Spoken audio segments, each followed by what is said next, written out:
Sunday morning, March 22nd, 2026, Buddha Dhamma. We're in chapter 18.6, part 1. It's a very long chapter, and we're going to read it in parts also. Ways of developing concentration, natural development of concentration, development of the concentration in line with the path to success. We're going to go over chanta, enthusiasm, virya, the energy, and sita, focus, attention on the development of concentration in line with the path to success. Part 1 from page 1830 to page 1839.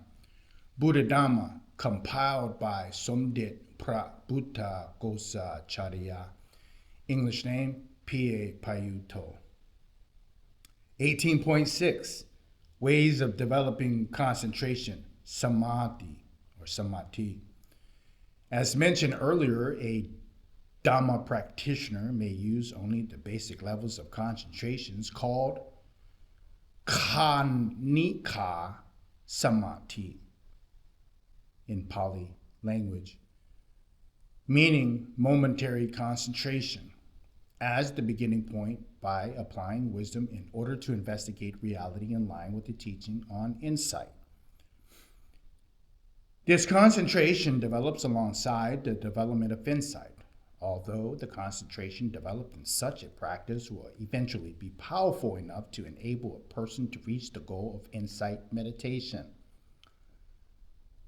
The freedom from dukkha, suffering.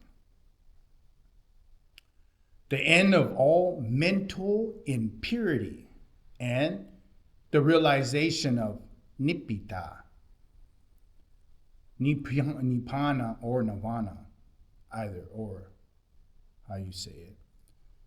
It will not be strong enough to obtain exceptional psychic attainments, the various mundane psychic powers. Now, it is noteworthy that the goal here is not to attain other abilities, but the goal is to get rid of mental impurity, get rid of suffering, and realize nibbida, a state of release. While doing so, as we get rid of our kilesas and our taints and our defilements mentally, we acquire other abilities, or not acquire, we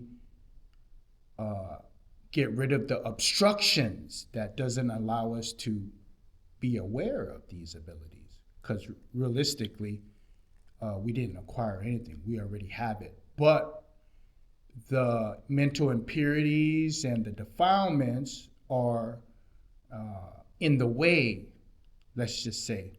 For example, the sun is up, it's not going anywhere, it always stays up, we just revolve around it, but it's daytime and it's light out.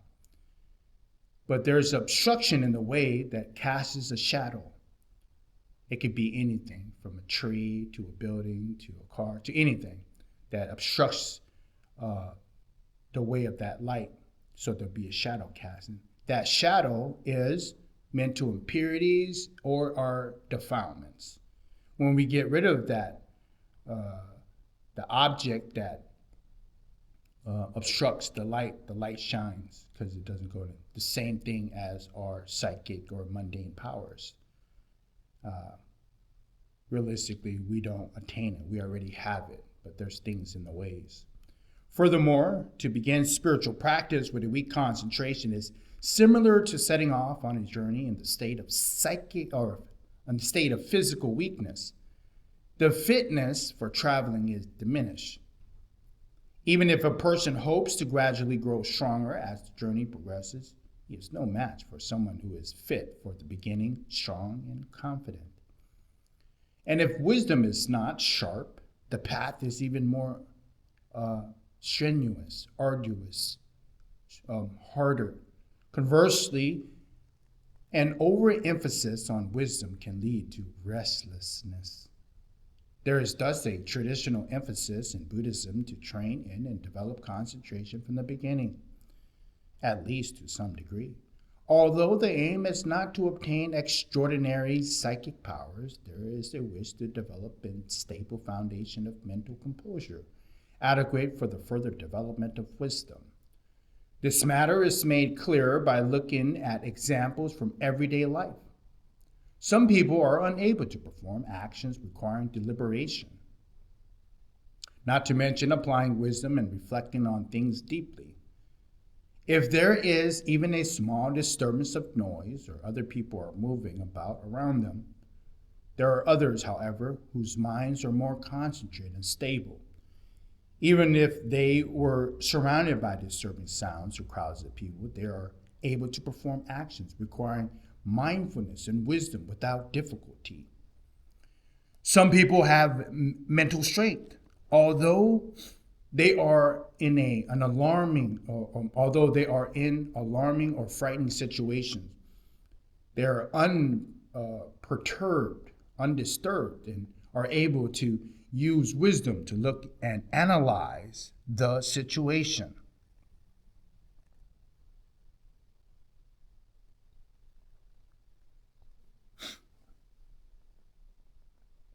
It is said that the French Emperor Napoleon the First had great mental power. He was able to recall any matter at any time he wished and was able to block out any unwanted thoughts. His mind was like the chest of drawers in which information was stored and well ordered. He was able to pull out relevant data as he wished. Although he was in a battlefield among the noise of guns and loud explosives, the sounds of frightening men and neighing horses, he maintained a calm demeanor and was able to think astutely as if nothing unusual was happening. If he wished to rest, he was able to fall asleep immediately. This is different from most ordinary people who have not trained themselves. When they fall into such situations, not only can they not reflect on what is happening, they often cannot keep their minds still. They tend to be frightened, bewildered, and confused. Although I do not have substantiating evidence for this story, most of us can recognize the difference between those people whose minds are strong and those whose minds are weak.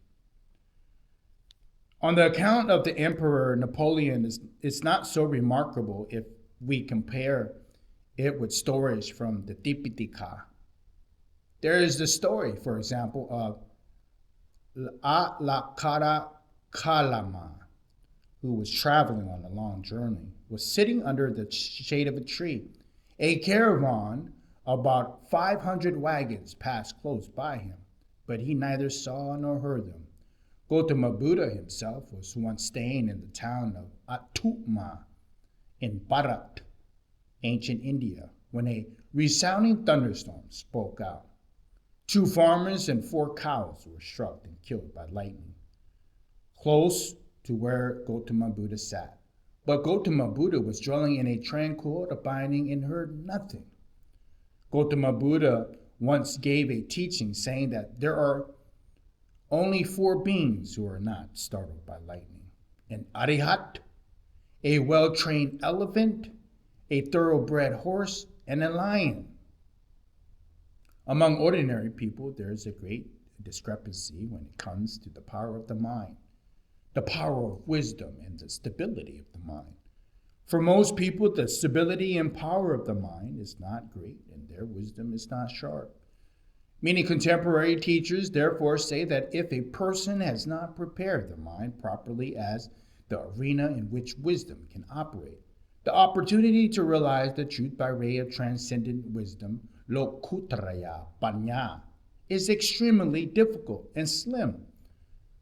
They emphasize that the training of the mind through formal meditation of samadhi bhavana, the cultivation of concentration, as a solid foundation on which an earnest cultivation of wisdom can be established. Although the essence of training and concentration can be encapsulated in just a few words, the actual practice of concentration is highly detailed. The subject of concentration becomes even more broad and detailed if one includes the application of a unified mind as the domain of practice for wisdom in order to realize the supreme goal of Buddhism. The entire practice of concentration can be referred as to samatha or vipassana, insight or tranquility, meditation, which could easily be the subject of another look or another book. Here, I will only present an outline of the key principles regarding concentration. 18.6a, natural development of samadhi, concentration. This heading refers to the spiritual practice conforming to the natural process within which concentration arises automatically, or without requiring a deliberate intention, a process which Gautama Buddha spoke about on many occasions. The essence of this process is for the persons to perform virtuous deeds, which is the source of joy. Joy is then followed respectively by delight, relaxation, happiness, and finally concentration. This is illustrated in the following way. Pamoja, joy. Then we move into piti, delight and satisfaction. From there we go to pasati, physical ease and relaxation. And then we transcend to a state of sukha, mental ease and happiness. From there we come to samadhi, concentration. Generally speaking, this process is only possible when virtuous conduct acts as a support. Virtuous conduct, sila, here refers to the refraining from oppressing or violating others, actions which cause distress, mistrust, fear, and retribution, guilt, and remorse. Instead, a person acts in an upright manner, which leads to the sense of inner contentment and self-confidence. There are many actions which give rise to joy and delight. Here's an example. One may recall one's own virtuous acts and meritorious deeds. One may reflect on the triple gem, the Buddha, the Dhamma, the Sangha, and other excellent qualities. Or one may reflect on a particular teaching and gain insight into it. The basis or the most closely related factor for the arising of concentration is happiness. It is confirmed by Gautama Buddha's standard teaching. For one who is happy, the mind becomes concentrated. Sukhi no sitam samadhiyati. The passage in full is as follows. When he understands the essence and the principle of the Dhamma, the law, gladness arises. When he is gladdened, delight arises. When the mind is delighted, the body becomes calm. One calm in the body feels happy. For one who is happy, the mind becomes concentrated. The natural development of concentration mentioned here is the fact that the essence of all forms of concentration meditation up to the stage of attaining jhana. The details in such meditation are described below. 18.6b, development of concentration in line with the path to success. The term itipata can be translated as factors leading to spiritual powers, factors leading to success, or paths to success. There are 4 such factors. The first factor is enthusiasm or love, chanta. The second is energy and perseverance, virya. The third is focused attention, sita. And the fourth is investigation or wise reason analysis, reflection, vimamsa. Gautama Buddha spoke about the path to success in the relation of concentration, because the path to success gives rise to concentration and leads to the results, which is the goal of concentration.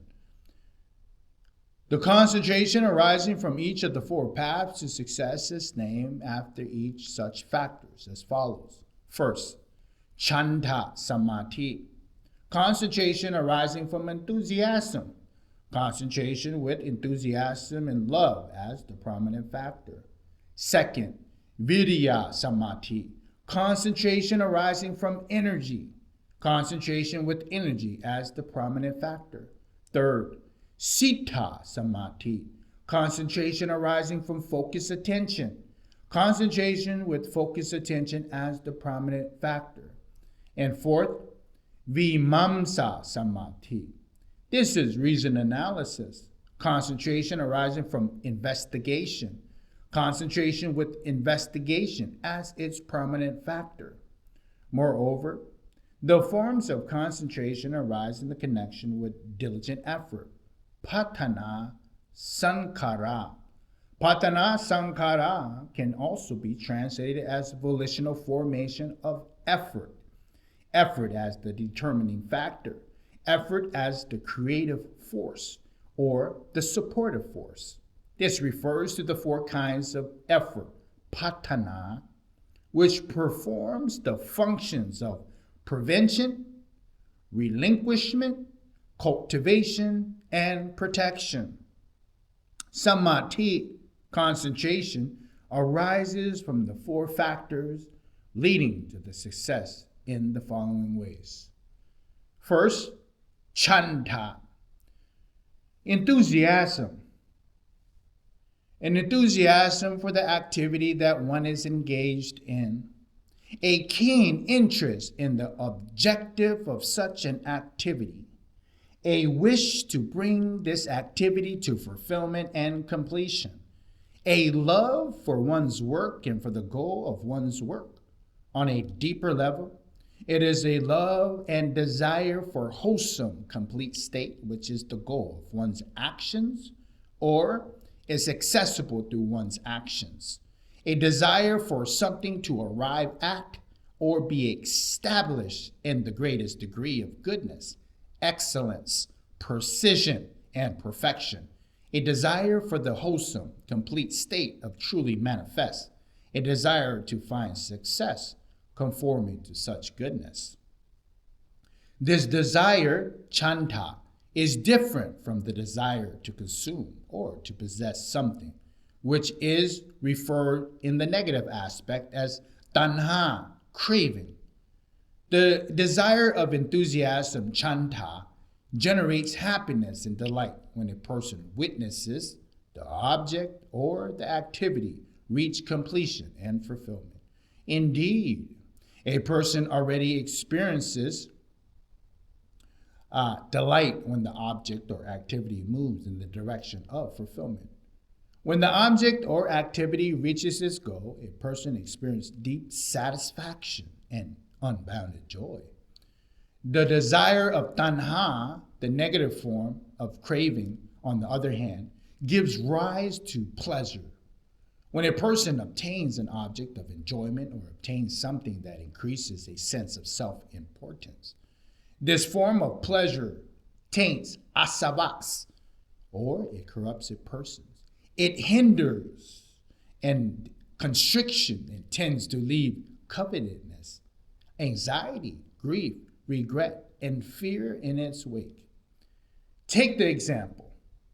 A young child who, when alone, draws a picture of a loving, painstaking way, determined to have his picture be as pretty and perfect as possible. Or a child who is carefully puts together a model boat or an airplane, aiming for precision.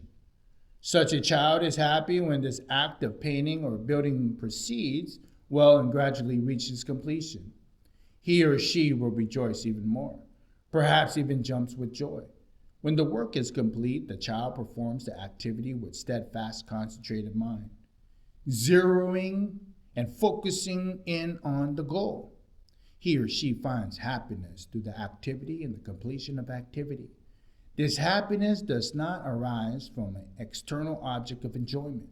It is free from the material enticement that does not require the praise from other people.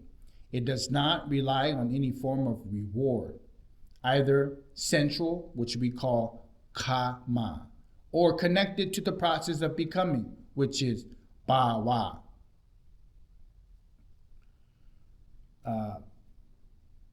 Those are the two out of the three forms of tanha. So we have kama, tanha, the sensual craving, bhava, tanha, the craving to become, and vipava, tanha, the craving not to become. So there's the two forms. When the task is complete, the child may want to show others the finished project so they can admire the refinement and skill. In such a case, if an adult who views the finished object expresses admiration for the accomplishment, express a suitable application or appreciation for the quality of the object, or encourages the child to improve his or her skill, this is an appropriate and adequate response. An excessive amount of admiration, however, in which an appreciation for the child's effort becomes a form of indulging the child, is inappropriate. For this will transform the child's enthusiasm into craving, tanha. It will transform the wholesome tendency into unwholesome tendency. This response may even spoil the child and create bad habits. Whenever wholesome enthusiasm arises, tanha will then arise too. Chanda becomes the fuel for tanha. Training children in this way is common. If a society supports this form of training, the number of people who find happiness through chanda, wholesome enthusiasm, will decrease, while the number of people who find pleasure through gratification of tanha, craving, will increase. And overall, the state of society will become more troubled. Children do not only wish to have other people admire the things that they themselves have created. They also want people to admire other things that they encounter. Regardless of whether these things are man-made or objects in nature, they wish to share in the inherent goodness and perfections that they witness, even in such things as rocks, pebbles, leaves, and insects. In fact, this is the universal experience. When people witness and recognize the beauty of nature or an outstanding human achievement, they often want to encourage others to share this wholesome feeling. By encouraging others, they do not seek personal reward, nor do they seek gratification by way of the senses. A person who sees the true value of the law of Dhamma has a similar experience. This is an appreciation provides the Dhamma with characteristics of ihipasiko. Ihipasiko meaning this is an invitation to invite every single person to personally come and realize for themselves. If one is able to rouse ardent enthusiasm, chanta, and generate a deep love for the goodness of an object or the fulfillment of a goal, one will devote one's life to this thing. If one's love is true, one will surrender oneself completely, perhaps even sacrificing one's life for that thing. During Gautama Buddha's time period, many princes, wealthy merchants, influential Hindu Brahmins and Jains, and young men and women relinquished their palaces, wealth, and considered worthy procession to go forth and be ordained because they have developed a love for the Dhamma, the law. After hearing the teaching from Gautama Buddha, people who love their work are similar. They wish to perform and accomplish their work in the best possible way. They are not distracted by other alluring things or concerned about some form of reward. Their mind is focused, concentrated, stable. They proceed in a steady, consistent way. Samadhi arising from chanda, from enthusiasm, chanda samadhi thus arises, accompanied by supportive efforts, patana sankhara.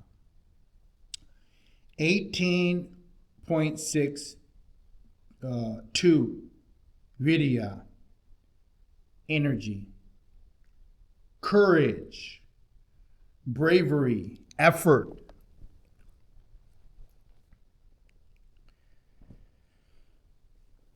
Perseverance, pressing forward, fighting spirit, not getting discouraged or intimidated by obstacles and difficulties. When one recognizes something as valuable and worthy of attainment, if energy has been aroused, even if one hears that thing that can only be achieved with extreme difficulty, the path to fulfillment is fraught with obstacles, or it would require months or years to realize. One is not disheartened, rather one sees victory and success in the task as a challenge. There are many stories in the Tipitaka of monks and renunciants at the Gautama Buddha's time who belonged to other sects and who asked for ordination as a bhikkhu after gaining faith in Gautama Buddha's teachings. They were discovered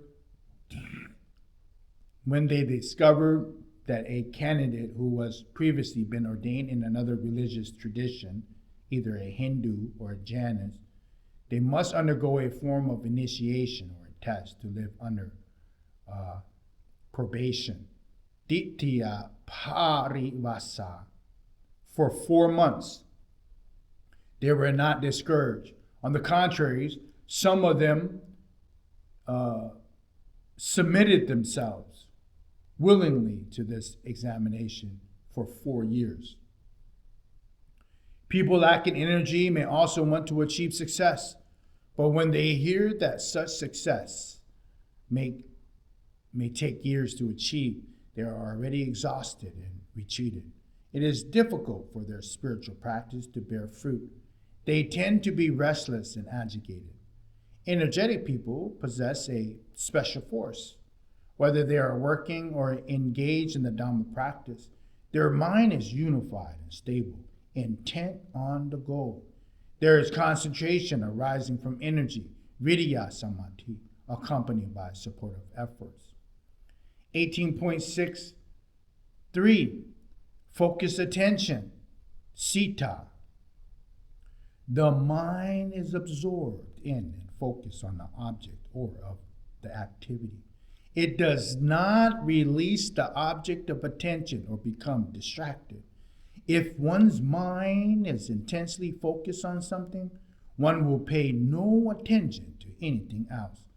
If someone else mentions another subject, one will take no interest in this discussion. But if one's favorite subject is brought up, one will immediately take a special interest. Occasionally, one will be so immersed in an activity that one pays no attention to one's physical needs and attire, loses track of time, forgets to eat and sleep. Things may happen in one's surrounding environment of which one is completely unaware. This focused attention from the mind gives rise to samadhi, concentration, which is called concentration arising from focused attention, sita samadhi. The mind is established on the activity, possesses power to engage with it, and is accompanied by supportive effort. I'm going to leave off right there on the end of part 1, 18.6, on the top of page 1839.